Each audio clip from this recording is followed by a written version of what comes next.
Guess how quickly you can change your health? By starting to eat an apple a day. Mama said an apple a day keeps the doctor away. Let's say you've been ill long enough, you've had health problems long enough, and you say, that's it, that's over. I'm going to now start a program. You don't have to really revolutionize your whole health life. Just start with an apple a day. You say, well, is it that simple to change your health life? And the answer is, yes. The key is just to start. You know, you pick up a book on good health, and you get halfway through the book, and it says, now, dear reader, set this book aside, fall down on the floor, and see how many push-ups you can do. And then it goes on to say, and if you have not done that, why not give this book away? It looks like you're not going to do it. Come on, you don't have to radically do something. You can gain momentum and make changes as you go. Just start. Here's what happens when you start a new direction. Self-esteem starts to accelerate. It doesn't take much for you to feel good about yourself. Just committed to a new direction and you feel good.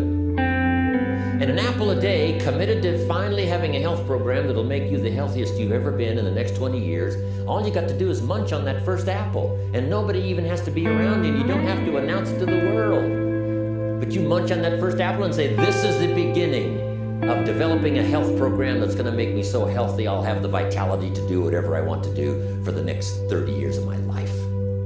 Munch, munch, happy, happy, self-esteem off the scale. Now, if you eat an apple the second day, you become almost delirious, saying, wow, I'm on my way. Somebody said, just 2 apples? Says, look, you don't understand. Not only did I do it yesterday, I've done it again today. This is really proving to myself with no audience, no microphones, no nothing, just you and yourself. You've convinced yourself, I'm on my way to the healthiest I ever have been. I'm starting a new life. This is the second day. I'm on my way. That's how easy it is to change your life. You don't need some dramatic fusion. Just begin something. And maybe by health or by whatever other things we can think of to do, you just get back on a better track. Okay? It's a small journey to changing direction.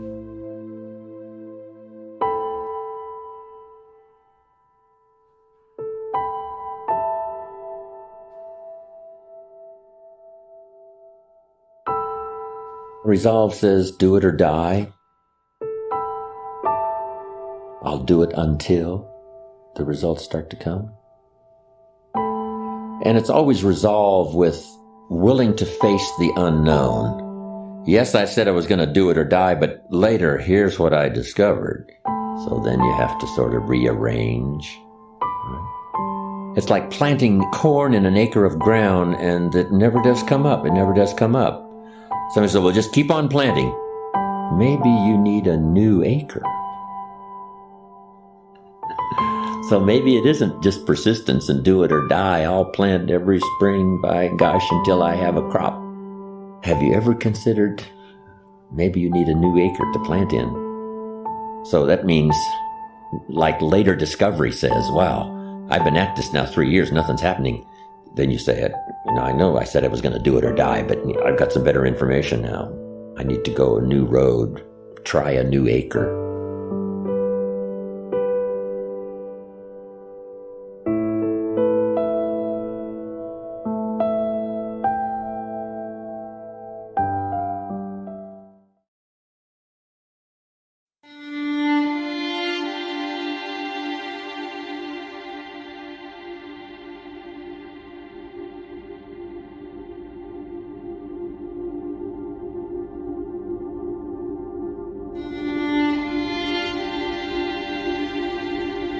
What is success? My greatest definition of success is very simple. Success is all about self-expression. Success is becoming who you really are. You see, a lot of people define success as making a lot of money or becoming extremely famous, but success could be as simple as getting a promotion, or having 5 children, or getting married, or doing something that you've never done before. That could be a success. Success could be small, success could be large. But you, my friend, have to define what success really means to you. No one can come into your life and tell you, oh, success is about being skinny. if you know that you were not meant to be skinny. Now, I'm not discouraging skinny people or fat people or whoever you are and whatever you might be. I'm just saying to you that you, my friend, have to define how much money you want to make, what kind of places you want to go, what kind of people you want to see, what kind of person you want to be. Don't let anyone give you the terms of success based on what you see on social media, or what you read in books, or what you see on TV, or what you hear from other people talking about. You, my friend, you have to define it. You have to ask yourself, what is it do I really want? You see, a lot of people focus on what they don't want.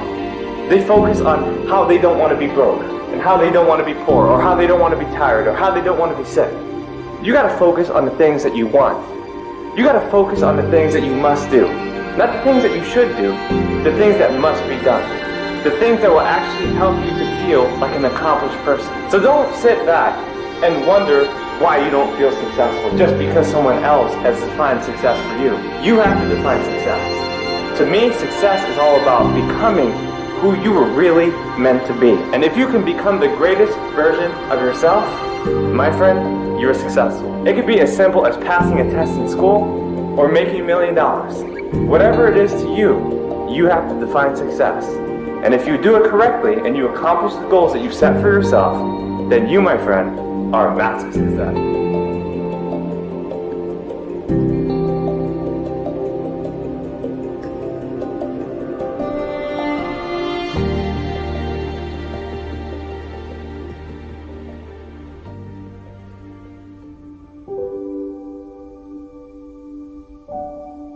Birds of a feather flock together. You run around with losers, you will end up a loser. Unconsciously, you will pick up their ways, you'll pick up their habits, you'll pick up, most importantly, their attitude about life. If you're around cynical, negative people all the time, you will become cynical and negative. So you got to watch yourself. Many of us are living out the lives of other people, living out their conclusions, living out of their consciousness. The other thing is that you begin to looking at your life and looking at what it is that you want to achieve. Another crucial thing that you must do is align yourself with powerful people. Align yourself with people that can encourage you, people that can empower you, people that you can learn from, people that you can grow from. That's very important. See, if you have people around you that can contribute to your growth. When I wanted to become a speaker, I joined the National Speakers Association. I wanted to be around the Dr. Norman Vincent Peales, the Zig Ziglars, the Dwayne Dyers. I wanted to be around people that were doing what I wanted to do. I wanted to learn from them. And you want to do that too. You want to align yourself with people who think like you, people who dream like you, people who want more out of life, people that are stretching and searching and seeking some higher ground in life, as opposed to the majority of people. Somebody said, always strive to get on top in life because it's the bottom that's overcrowded. And see, you don't want to be on the bottom. See, it's easy to be on the bottom. It doesn't take any effort to be a loser. It doesn't take any motivation, any drive in order to stay down there on a low level. But it calls on everything in you, ladies and gentlemen. You have to harness your will to say, I'm going to challenge myself. Sometimes I have to pull myself out of bed and say, come on, Les. Things I know I should do, I don't do. Things I shouldn't do, I do. I found that the biggest enemy you have to deal with is yourself. There's an old African proverb that says, if there's no enemy within, the enemy outside can do us no harm. As you begin to look toward the future and take inventory of yourself, what is it about you right now that you've got to leave this behind? Because this no longer fits. Looking at where you want to go and the kind of person that you must become, the kind of standards that you have for you. What is it that you must do differently? Repeat out to me, please. If you want to keep on getting what you're getting, keep on doing what you're doing. That's a stinking answer. All right? It makes sense unless you change your pattern, unless you change the way you're thinking, unless you change your behavior, you're going to continue to produce the results of your life. See, all of us are winners, but some of us are producing results that we don't want. And so all you have to do is look at your game plan, look at your strategy. How is it that you have been being? What is it that you've been doing to produce this? So you're the director, you're the producer, you're writing the script, you're the star of your life. And as you begin to look at your life, you can decide whether or not it's a smash or whether or not it's a flop. That's in your hands. So you've got to make a conscious, deliberate, determined effort to say yes to your dreams. Why not? Why not me?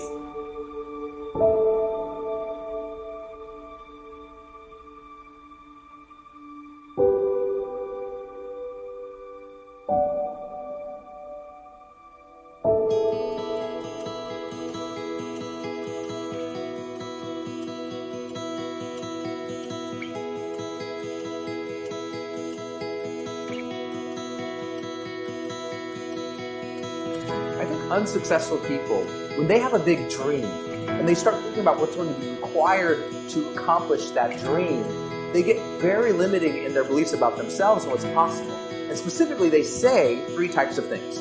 The first thing they often say is, well, I don't know how to do that. So they stop. They say, I don't have those things. So they stop. Or they say, I don't know, I'm not like those people. I'm not like that. And so they stop. But successful people say, well, I want to do that, but I don't know how to do that. But instead of stopping, they say, well then, my job is to go learn that. They take their current limitation and they put it on their agenda as a job to do, as a thing to figure out, a thing to make happen. Instead of saying, well, I don't have that, they say, well, then my job is to go build that. Or I'm not like that. Then they say, well, then my job is to go become more of that. Become that person who could accomplish those things. When I started doing online marketing, I was literally bankrupt. And I went from a place of bankruptcy to the point where I really committed to becoming successful at it. And in 18 months, I made $4.8 million. It was a huge leap, right, in difference from bankrupt to multi-millionaire in the span of 18 months. But what made that breakthrough wasn't that I had new opportunities. It wasn't that I had new technologies. It was like, wow, there's the internet now. Those things were already there. I went from this level of thinking to this level of thinking. I used to say, well, I don't know how to build a web page. So I said, agenda, figure out how to build a web page. And I spent hours and hours and hours at night, on weekends from my job, figuring out how to do that. And I said, well, I don't have one of those lists. I don't have any subscribers. Nobody knows who I am. So I said, job, go build a list. Go get subscribers. Go add value and content out in the marketplace and they'll come. Just keep putting stuff out there. So I said, you know what? I have to go learn that art. I have to go become a better speaker, a better communicator. I have to go become more confident. I have to go become a person capable of doing these things. I have to change myself to get there. I can't wait for circumstances to change so I can have my dream. Then our dreams would never happen. We have to get to the point of maturity in our lives where we say, okay, two things are going to change my life. Something new is going to come into my life and make me lucky and blessed. And maybe I can't count on that forever. And maybe now, instead, I have to consciously design my life and say, okay, now, if I want to change, if I want my dream, something new has to come from me. I'm going to become a better person. I'm going to become a person who is more optimistic, who is more confident, who is more driven. Not because I'm that now, but because we can grow. So next time you're thinking about a big dream, don't think about the things that, well, I don't know how to do that, and stop. Think, I don't know how. So set it up on your calendar to go learn those things. I don't have that. And set it up step by step to go build that. I'm not like that. Set it up step by step to go develop those skill sets and those competencies so you can become that and ultimately you can achieve that dream. It's there. It's waiting for you.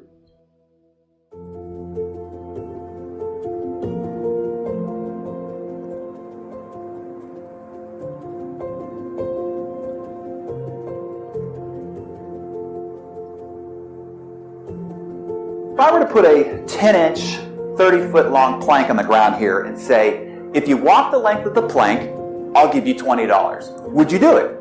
Of course, it's an easy $20. But what if I took that same plank and made a rooftop bridge between two 100-story buildings? The wind is whipping and the birds are flying. What if I offered you the same $20 for walking across that sky-high plank? Would you do it now? You'd probably look at me and say, no way. However, what if your child was on the opposite building and that building was on fire and the flames were licking at their neck? And if you didn't go across, they would certainly perish and die. would you walk across that plank to save him or her? Likely your answer would be absolutely and immediately, $20 or not. Why is it the first time I asked you to cross that sky-high plank, you said, no way, yet the second time you wouldn't even hesitate? The risks and the dangers were the same. What changed? Your why changed. Your reason for wanting to do it changed. You see, when the reason is big enough, you will be willing to perform almost anyhow. The power of your why is what gets you to stick through the grueling, mundane, and the laborious. All of the hows will be meaningless until your whys are powerful enough. Until you've set your desire and motivation in place, you'll abandon any new path that you seek to your better life. If your why power, your desire, isn't great enough, the fortitude of your commitment won't be powerful enough, and you'll end up like every other person who makes a New Year's resolution and gives up too quickly and reverts back to living a life of ho-hum and mediocrity. But not you, not anymore.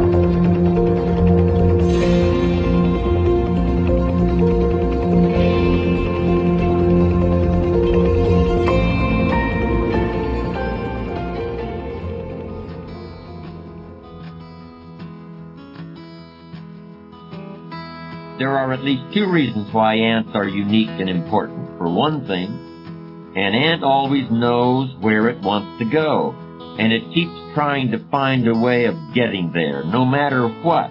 If you put a pebble in front of an ant, the first thing it does is try to find a way around the pebble. It tries to go one way. If it can't get around there, it tries to go the other way.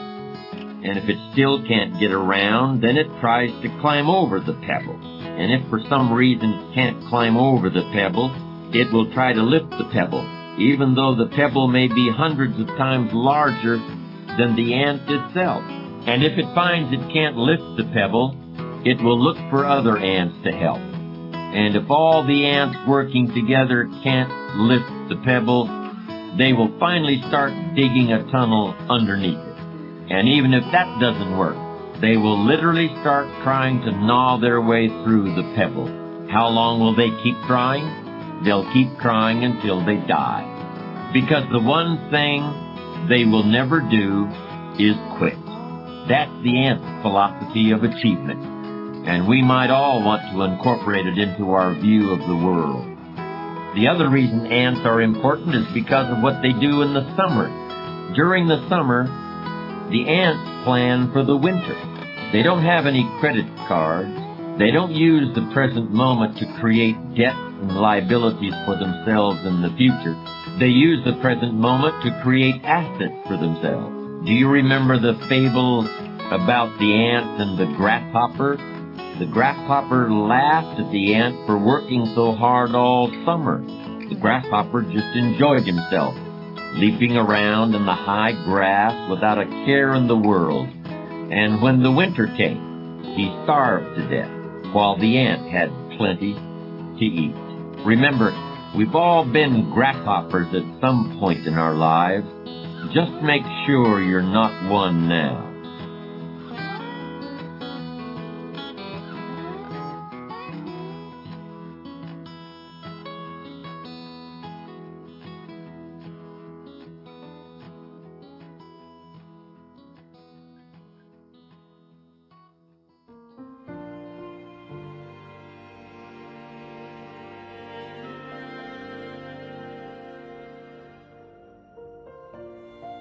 There seems to be a few determining factors for those who overcome. First of all, they've committed themselves, and commitment prepares you to meet obstacles and downfalls. Because if you made a commitment to do something and disaster strikes or calamities take place or things don't go your way, you immediately start thinking, how do I solve the problem? If you have no commitment, your first thought is, how do I get out of this deal? And we generally find what we're looking for. And as I laughingly tell people, some people are about as committed as a kamikaze pilot on his 39th mission. Now, whether it's in a marriage or getting your education or achieving a weight loss goal or a sales goal or an academic goal, it doesn't make any difference what it is. Along the way, there's going to be those setbacks and reversals and disappointments. Again, if you've made the commitment, what you do is you continue on. People who've made the commitment not only and are overcomers, but they also prepare themselves. They expect to win. They prepare to win, and they take the necessary steps in order to get there. This commitment, combined with the persistence and the unshakable belief that eventually they will win, is what separates them. Interesting enough, most of them I've found are very humble people. They recognize that they cannot do it themselves. They need help. And that's where faith plays such an incredibly important role in what we do. So when you start adding humility, commitment, persistence, and character. Character is the ability to carry out a good resolution long after the excitement of the moment has passed. Character is what takes them through. I've had so many coaches who teach this philosophy, and Charlie's one of them, who have said that these kids had character. They hung in there. When it looked darkest, they never gave up. That's what overcomers do. They never give up. They keep after it.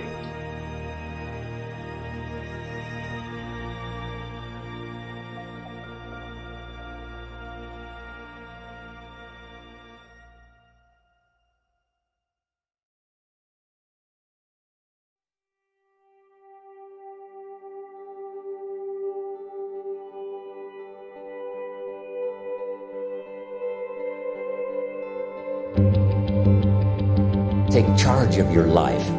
Take charge of your time. Take charge of your resources. Take charge of your health. You're the one that's responsible for it. It's not a requirement of society that you not have a heart attack to take care of your family. That's not a requirement of society, but you must make it a requirement of yourself. Society doesn't require that you build a financial wall around your family nothing can get through. That's not a requirement of society.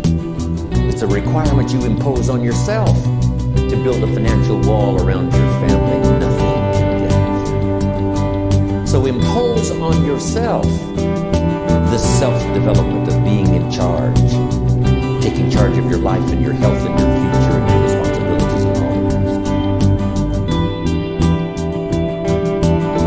rest. Reasonable time is enough time to achieve all of your goals. Just jot that down. Reasonable time is enough time. I had to learn that.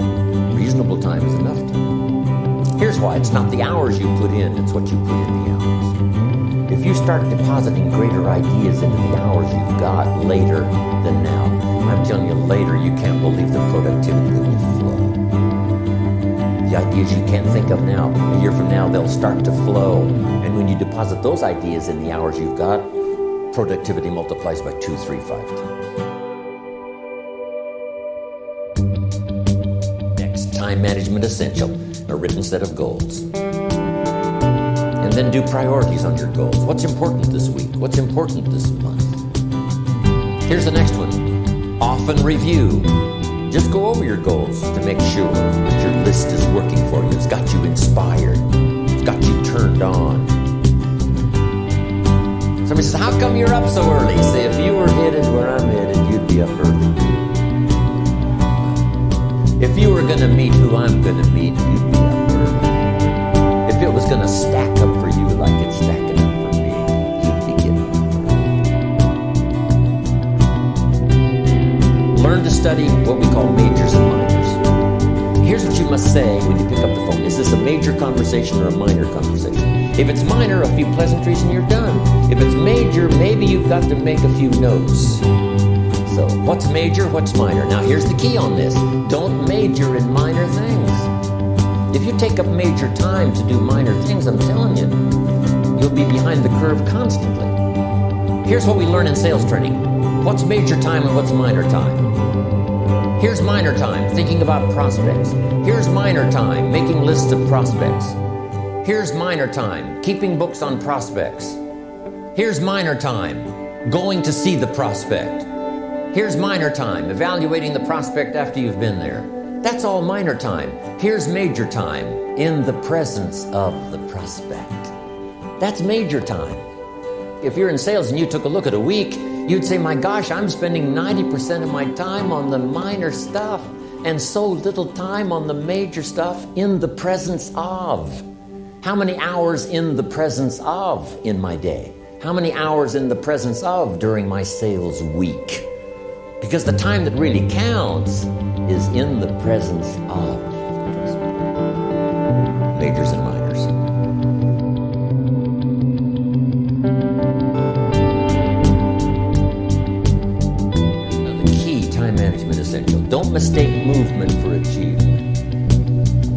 It's easy to get faked out by being busy. Guy comes home at night all exhausted, falls in the chair and says, oh, I've been going. Here's the big question. Doing what? It's not the going. Some people are going, and they're doing figure eights. Their progress is small. So don't mistake movement for achievement.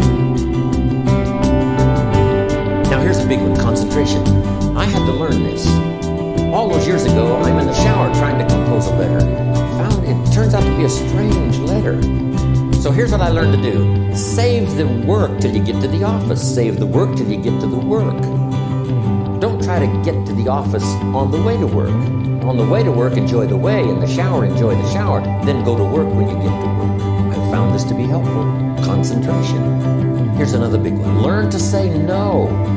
I'm telling you, in such a social society we have now, it's so easy to try to be a nice person, saying yes to everything. Find yourself overloaded. Now you got to call and make the, well, gosh, all the time it takes to back out of something that you said yes to too quickly. Here's what might be better. I don't think so, but if that changes, I'll call you. Little things you can use not to overcommit yourself. My friend Ron Reynolds says, don't let your mouth overload your back. It's a good one. Analyze how you are, and if you have some weaknesses, it doesn't seem like you can change. Here's the key, get it covered. I used to keep promising myself I'd keep the books. Finally, I gave that up. And back then, it only took me an extra $50-$60 a month for some accountant to keep the books. I said, no, I'm going to save the $50. You can't believe what I started losing in productivity because I tried to save the $50. So the key is, a lot of times you can stay like you are, but just make sure you get it covered. Okay. Let all communication systems serve you, but don't let them intrude. When it comes time to have dinner with your family, you shut off all systems, unless the ones that can take messages silently. Don't let the phone ring. Don't let anybody intrude, come through the front door nor the back door, nor through the telephone or any other device. So you can't reach John and his family when he's having dinner. The President of the United States couldn't get through. If you develop that kind of a reputation, father, mother, when we have dinner, when we're visiting and have this time with our family, nothing intrudes. So don't let these clever little devices keep intruding. You've got to have a place that's sacrosanct, it's valuable. You don't let anything in for that period of time.